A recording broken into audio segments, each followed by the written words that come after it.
Hi everyone.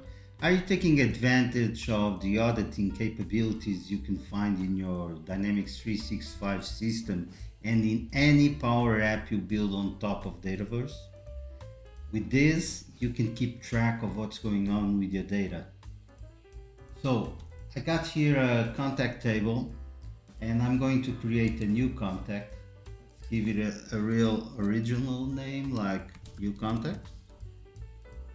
I'm going to save this one and then refresh the audit history. And you got a delete I did earlier, and you got the create I just performed. So now I'm going to open that same record and I'm going to give it maybe an email. Okay, so new at newcontact.com. Okay. I'm going to save it and once again refresh the audit history, and you got the update here.